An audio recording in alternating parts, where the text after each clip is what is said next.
Entre charlas y negocios, un podcast de posgrados empresariales de la Universidad Panamericana Campus Guadalajara. Aprender sobre el mundo de los negocios ahora es más fácil. Hola amigos de Entre charlas y negocios, ¿cómo están? Estamos aquí para un nuevo capítulo de este podcast de posgrados empresariales dedicado a conocer, platicar y recibir tips y consejos de empresarios, alumnos, alumnis y profesores de posgrados empresariales de la Universidad Panamericana Campus Guadalajara. Y hoy estamos aquí con una gran invitada, una señora en toda la extensión de la palabra, con una gran personalidad, con mucha presencia. Ella es alumni de tanto licenciatura de la universidad como de la maestría en gestión del talento humano, si no mal recuerdo, de posgrados empresariales. Déjenme presentarles a Fer Canale, la maestra Fer Canale, doctoranda. Doctoranda, muchísimas gracias David por esta invitación y encantada de estar aquí en tu podcast y compartir este ratito de plática. Oye, rápidamente, licenciatura, ¿cuál fue la licenciatura que estudiaste? Estudié Ingeniería Industrial. Ingeniería aquí, Industrial. En el Campus Guadalajara. De ahí a maestría en gestión del talento humano, ¿y tu doctorado es en? En Administración en la Universidad de Amberes, en Bélgica. Con mi tesis o mi enfoque, el tema principal es empresas familiares, justo. ¿Y estás a cuánto de terminar? Pues te lo pedimos, señor, cada 3 meses. ¿A cuántas hojas? De entregar la tesis. Ya estoy en mi último estudio. Me falta introducción, conclusiones. Espero terminar a finales de año la tesis y defender ya mediados del año que entra. Qué padre. Entonces, en esas estamos, David, ¿cómo ves? Estaremos prontos a celebrar y que ya esté lista esa tesis. Ojalá, exacto. ¿No? ¿Cuántas palabras llevas escritas? No tengo track de las palabras, pero son... Pues yo creo que serán como unas 36,000, más o menos son como 12,000 por chapter, o sea, por cada uno de los artículos. Exacto. Cosa de nada. Ahí vamos. Oye, Fer, pues bienvenida. Siempre empezamos, digamos, nuestra primera parte del podcast es conocerte, entender tu background y el contexto para que nos puedas dar tus tips, tus consejos. Entonces, cuéntame, ¿cuál fue después de la licenciatura, después de la ingeniería, cuál fue tu primer trabajo formal? Mira, tuve un trabajo muy de ingeniería industrial que disfruté muchísimo, justo en la industria de los desechables, ¿no? Entonces, una fábrica de plásticos, hacíamos platos y vasos desechables. Se llama Plásticos Jaguar, que realmente luego la compró una empresa estadounidense que se llama Pactiv, entonces éramos Jaguar Pactiv. Y estuve ahí como la encargada del Lean Manufacturing. Y entonces nos encargábamos de eficientar procesos, líneas de producción, hacer pues toda esta metodología del Toyota Production System, implementar las 5S, tal. Y entonces estuve ahí, temas de calidad y de Lean Manufacturing, muy contenta unos meses, y ahí decido de alguna manera que aunque me apasiona el mundo de la industria, el mundo de la empresa, iba a tomar mi vida otro rumbo, quizás menos ingenieril, el core ingenieril, y un poco más de negocios, que también ingeniería industrial pues tiene mucho de negocios, pero me quise probar así en el piso de la planta de producción y me encantó, pero por muchas cosas en mi vida decidí dar un giro y estar más en la parte, digamos, de la empresa y de la dirección, de la administración. Ok, ¿y cómo pasaste? O sea, ¿cómo hiciste ese movimiento, esa transición? Mira, se dieron muchos factores en mi vida. Unos eran temas personales, ¿no? Y entonces me casé muy chica, me iba a casar, y entonces empiezas a pensar en qué tipo de vida quieres llevar, ¿no? Y bueno, las plantas tienen sus muchos pros y también tienen sus demandas muy particulares. Entonces, bueno, eso influyó, y por otro lado se dio pues en ese momento, en esos años, me uno también con uno de mis hermanos que tenía un negocio familiar.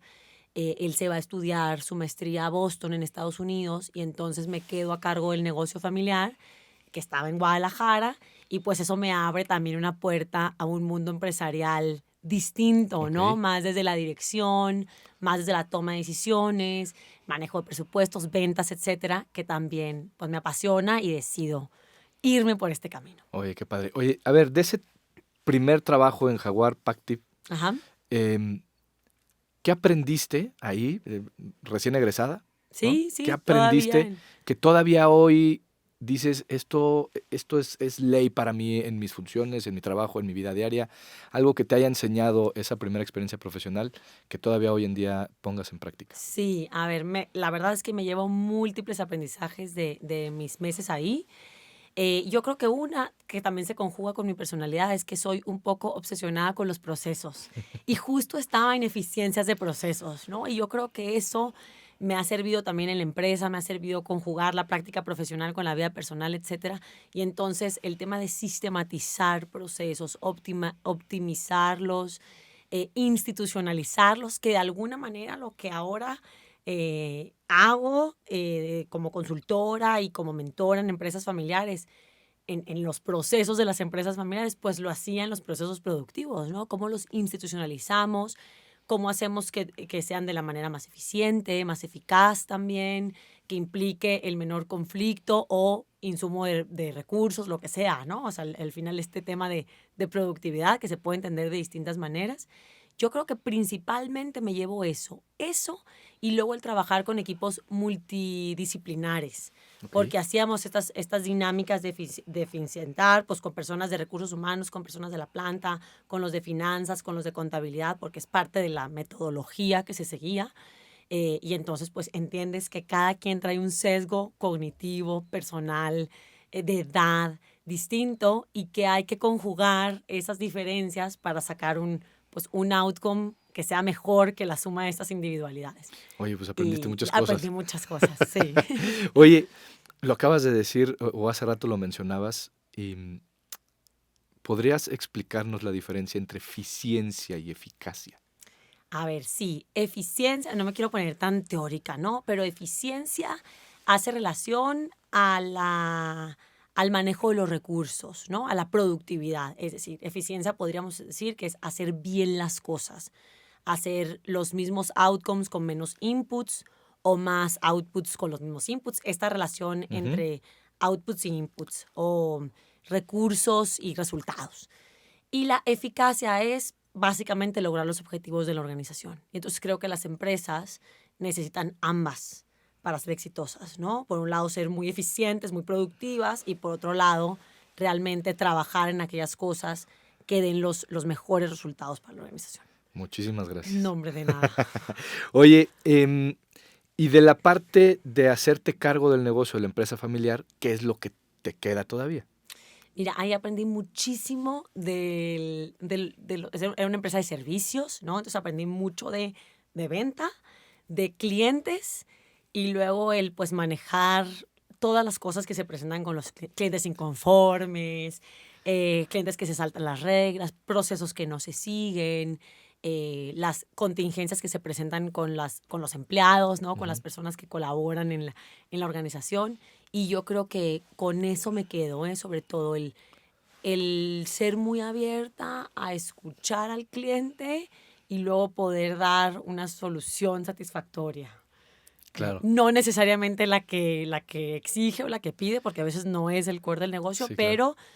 pero poder decir que no y que se vayan con un gracias. Exacto. Sí, porque además a veces esa máxima del cliente siempre tiene la razón, tendemos a confundirla con siempre hacer lo que él pide, ¿no? Claro, Entonces sí. hay que estar en un punto en el negocio en el que dices, a ver, también veniste a contratarme a mí, ¿no? Para brindarte el servicio porque yo soy el que sé de qué se trata este asunto. Entonces, si bien voy a atender tu petición, no siempre trata de hacer lo que tú me dices que haga, ¿no? Exacto, Al final de sí, cuentas, sí. esa parte es muy importante. Oye, y entonces, a ver, ¿cómo saltas de ahí a la universidad? Porque hoy en día eres Ok. directora de la carrera en dirección de empresas familiares, administración y dirección de empresas familiares. ¿Cómo llegas al mundo académico? Es que conjugaba los dos mundos, ¿no? Entonces yo entro en el negocio familiar, no me acuerdo exactamente los tiempos, ¿no? Y a la par ya tenía un pie en la universidad. Y entro primero como coordinadora de los estudiantes. Y pues nada, también la vida te va abriendo puertas, ¿no? Me doy cuenta que ya sabía que me encantaba el mundo académico, siempre fui muy estudiosa en la carrera y demás, pero nunca me lo había planteado como un track profesional también. Y entonces, estando en la universidad, en este rol de coordinación y conviviendo con alumnos y organizando actividades, me apasiona y me apasiona mucho también la trascendencia que tiene la educación. Ujú. Y entonces, a mí al día de hoy, pensar en que cuando suena el despertador a las 5 de la mañana, te avientas de la cama para formar personas que busquen la verdad, que cristianicen la sociedad, pues merece la pena. Entonces me enamoro sobre todo de la trascendencia y de la misión de la universidad desde otro punto de vista, ahora desde el punto de vista del colaborador y Sí. no el alumno. Y entonces combinaba estas dos actividades. El negocio finalmente se vende, es un negocio que continúa, pero que se vendió. Mi hermano tampoco regresó, etcétera, ¿no? Pero ya sigo conjugando como estos dos tracks, el track más del mundo real, podríamos decir, ¿no? De la empresa, Sí. con el track académico, pero ahora desde la consultoría bueno, el estudio del doctorado, pero también la dirección de la licenciatura. Ahorita combinas la consultoría con la dirección. Como consultora, ¿qué es lo que haces? Como consultora, básicamente lo que hacemos, porque tengo una socia, es ayudamos a familias empresarias a avanzar en sus procesos de institucionalización.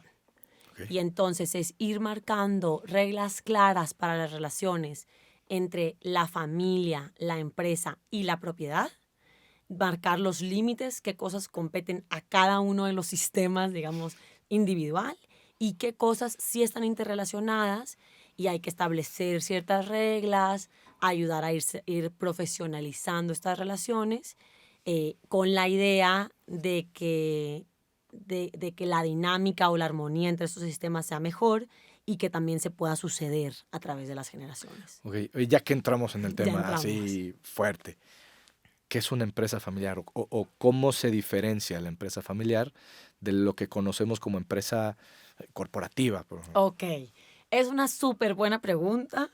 Me encantaría decirte, ¿es esto? Los 50 años que hay de investigación en empresa familiar no se han puesto de acuerdo todavía, pero cómo la definimos nosotros y es digamos, como las definiciones más aceptadas con 4 características. La primera es, una familia tiene el control de las acciones. Okay. Entonces, no necesariamente la mayoría, pero sí el control accionario. Por eso hay la inmensa mayoría de las empresas que cotizan en nuestra bolsa mexicana de valores son empresas familiares, porque Okay. el control está en manos de una familia. Y luego por ende, la familia influye de manera significativa en las decisiones que se tomen, en la dirección, y la familia controla los órganos de gobierno, porque controla la asamblea de accionistas y entonces pueden elegir al consejo de administración y este a su vez nombra al Y si director a alguien no general. les cae bien, la familia dice aquí para afuera. Pues al final tienen el control, Sí. ¿no? O sea, el control de la asamblea de accionistas. Y la cuarta, que es menos de blanco y negro, no es más soft, a lo mejor, o más cualitativa, es un deseo de perpetuar con este negocio o esta familia, perdón, con este negocio familiar o esta empresa en manos de la familia. Okay. Entonces, es la vocación que tiene la empresa a seguir siendo familiar. Sí, o sea, que sean las generaciones que nos continúen quienes sigan teniendo ese control accionario. Exactamente. Ese control. Querer que el control permanezca en manos de la familia. Ok, muy bien. Y en ese sentido, o platicando al respecto, muchas veces se cree que la empresa familiar normalmente es una empresa chica o es una empresa mediana y que mientras sea familiar no va a poder crecer, ¿no? Y ahorita nos hablabas que la mayoría de las empresas que cotizan en México, a fin de cuentas, son empresas familiares. Pero, ¿cómo le decimos al pequeño, al emprendedor, ¿no? Que evidentemente está empezando como una empresa familiar, que puede crecer? ¿Cómo puede crecer una empresa familiar? Ok, a ver, efectivamente, primero tomo tu primer comentario, efectivamente hay muchos mitos respecto a las empresas familiares y uno es ese, ¿no? Las empresas familiares no son institucionalizadas o forzosamente son MIPYMES, por ejemplo, o las micro y pequeñas, las medianas quizás ya no son empresas familiares. Es un mito, o sea, pues muchas de las empresas que cotizan en el Standard & Poor's 500 o demás son empresas familiares. Entonces, en México, sobre todo, de acuerdo a la INEGI, más del 99% de los negocios en este país son familiares. Y hay muchas estadísticas, pero en el mundo el consenso general es que más del 80% de las empresas son familiares. Entonces, ¿y qué comparten? Porque son distintas en muchas cosas. Lo que comparten son estos 3 sistemas que te mencionaba. O sea, conjugan la familia con el control accionario, con el negocio o la empresa y con la propiedad. Están interrelacionados. Y eso es pues muy parecido pensando en el abarrotes de la esquina o pensando en una empresa pública. Ujú. Esos sistemas, ¿no? Y luego, ¿pero qué pueden hacer estas MIPYMES para, pues, para crecer?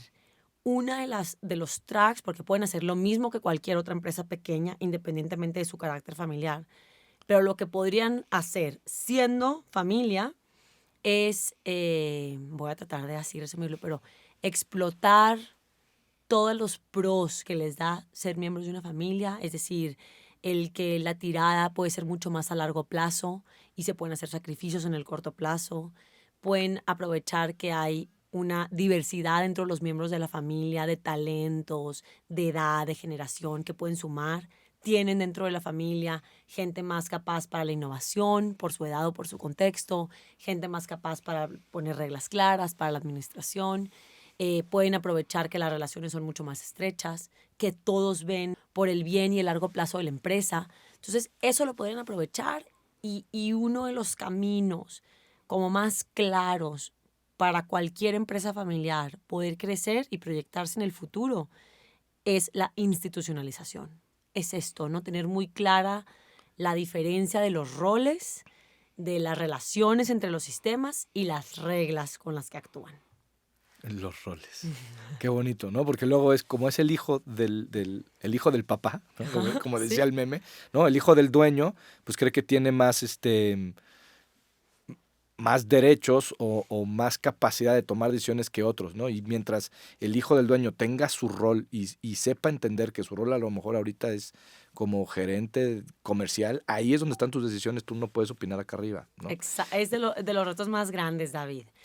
Que el accionista se comporte como accionista, el empleado como empleado y el miembro de la familia como miembro de la familia en cada uno de estos sistemas. Claro. Y entonces ahorita no me estás, por ejemplo, si fuera el gerente comercial y también es accionista, sí, pero en la empresa no me estás hablando como un miembro de la asamblea de accionistas, Sí, lo estás hablando como un exactamente. gerente comercial, ¿no? Claro. Y tienes un sueldo correspondiente a un gerente comercial de una empresa de esta industria, de este tamaño, etcétera. Claro.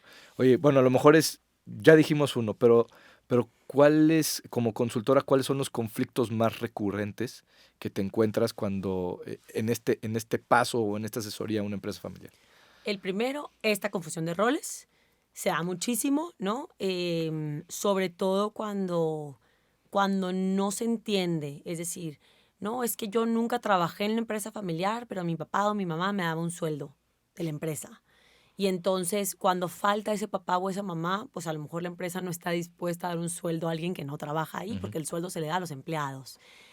A la familia se le puede donar porque estás en tu libertad de hacer Sí. con tu dinero lo que quieras, ¿no? Y a los accionistas pues se les dan utilidades. Ese es uno. Otro es la confusión o la poca claridad en las reglas. Y entonces no sé cómo proceder, no sé qué tengo que hacer para que me contraten. O no sabemos cómo decirle a un miembro de la familia que conviene que deje de trabajar en la empresa, por ejemplo, porque si no fuera miembro de la Ujú. familia será muy fácil. Claro. Entonces, si no hay reglas muy claras, es complicado. Otro reto es la confusión, por ejemplo, en lo que es el dinero de la empresa y lo que es el dinero de la familia, ¿no? La empresa no es la caja chica de la Sí. familia y es ir pasando como de esta mentalidad más de negocio a una mentalidad de empresa como tal. Entonces, la verdad es que principalmente eso. Por supuesto que a veces hay problemas familiares que se vienen cargando de muchos años atrás y entonces ahí a veces pues hay que tener a alguien, un especialista, un consejero familiar, un psicólogo, etcétera. Pero sobre todo son temas de la dinámica entre estos sistemas. Claro, porque luego es muy complicado sacar al negocio de la casa, ¿no? Ya estamos cenando, ¿no? El domingo en la noche y ahí empiezan las broncas. Es que tú dijiste y tú pusiste y tú hiciste, ¿no? Y es separar ese contexto. Cuando estemos en la oficina discutimos cuestiones de oficinas y en lo que te toque discutir, ¿no?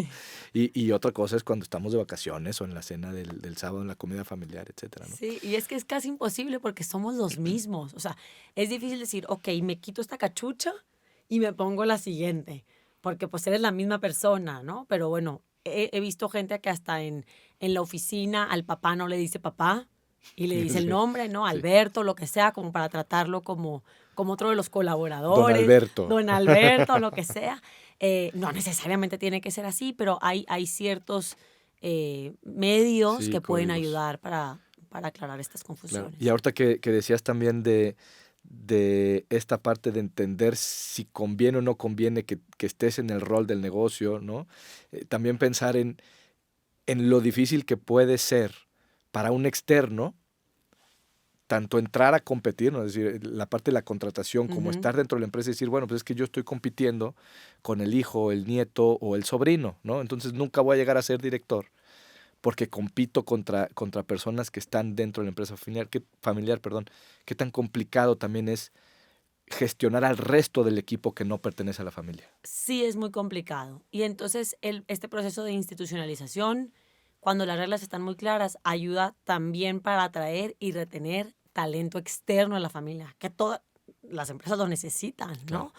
Y entonces no tienes al que pues, no le quedó de otra, sino tienes al que quiere estar ahí y hacer carrera y es ambicioso y empujar. Y esta persona tendrá que saber cuáles son las reglas con las que se opera para que entonces también sepa que podrá tener, si así lo decide la familia, las mismas posibilidades de crecer que cualquier otro miembro de la familia. Hay muchos, no sé, consejos de familia, por ponerte un ejemplo, donde las promociones de miembros de la familia no puede estar el familiar directo, o sea, no puede estar el papá o la mamá Sí. metido, ¿no? O se hace la terna y la decisión se toma en alguno de los comités del Consejo de Administración o se evalúa en recursos humanos y no Y no al interior directamente de en el la consejo. familia. Ok. Exacto. Sí. Ahorita, no sé, porque mientras hablabas pensaba en la película del Padrino y el consejero, ¿no? El consiglieri, Sí. que es ajeno a la familia, que es una persona que no pertenece, que está muy cercano al jefe, ¿no? Y que es el que más o menos nivela las aguas, ¿no? También tener este capital humano, gente que puede ver el negocio más allá de lo que ve dentro de la familia, también es importante. Fer, Sí. hiciste una charla TED. Así. ¿Cómo te fue con la charla TED? ¿De qué hablaste? Pues muy bien, a mí me gustó muchísimo la experiencia. Fue hace que un par de años ya y hablé, el tema o el título de la charla se llama De bonsai a roble, pero un poco es plantear esta idea de que muchas veces nosotros tenemos semilla de roble, ¿no? O sea, estamos hechos para cosas muy grandes, podemos soñar muy alto, volar muy alto también y decidimos por cualquier motivo, porque así fue la vida, nuestra educación, nuestras decisiones propias, crecer en una maceta, ¿no? Y entonces quedarnos como un bonsái chiquito. Y entonces, bueno, un poco esa es como la tesis de fondo y es una invitación a decir, oye, pues allá afuera, fuera de la maceta, en la vida real, en el bosque, Ujú.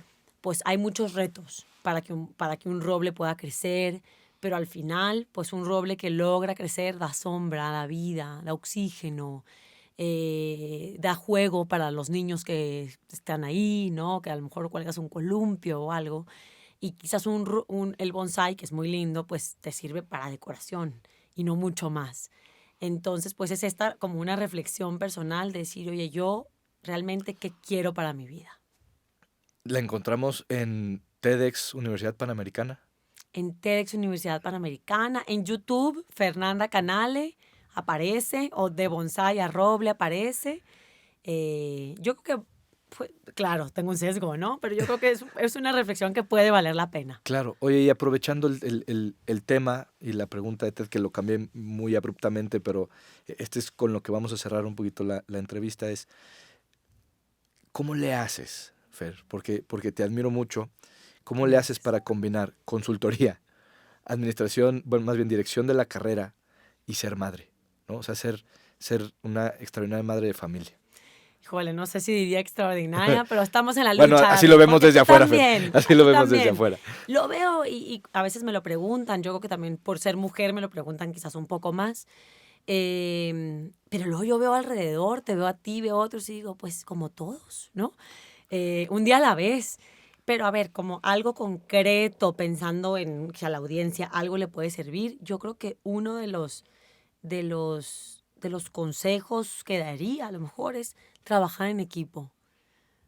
Eh, sí, no me considero extraordinaria en nada, pero sí creo que las cosas han ido saliendo con mayor o menor éxito, de acuerdo como cada quien lo mida, ¿no? Es porque no soy yo, sin duda, ¿no? Sin duda, yo no podría. Entonces, es un equipo que está un equipo en la universidad, un equipo en la consultoría, un equipo en casa. Un equipo de manera personal, ¿no? Amigas, cheerleaders. Es como ese conjunto, por Claro. supuesto, la parte espiritual también. Entonces, pues yo creo que eso. Y por otro lado, quizás sirve esta tendencia mía a los procesos, ¿no? O sea, como tratar de institucionalizar ciertos procesos y no estar pensando todos los días qué se va a comer hoy, por Sí, ejemplo, ¿de qué se ¿no? trata? Ya está clarísimo, eso Ajá. se planea con tiempo y por muchas semanas y se planean todo lo demás. Entonces, pues sí, yo te veo a ti y pienso lo mismo, David. Gracias. Y te lo preguntaba porque, y le pongo el calificativo extraordinaria, porque también al final de cuentas, tristemente sigue siendo un gran paradigma en nuestra sociedad, ¿no?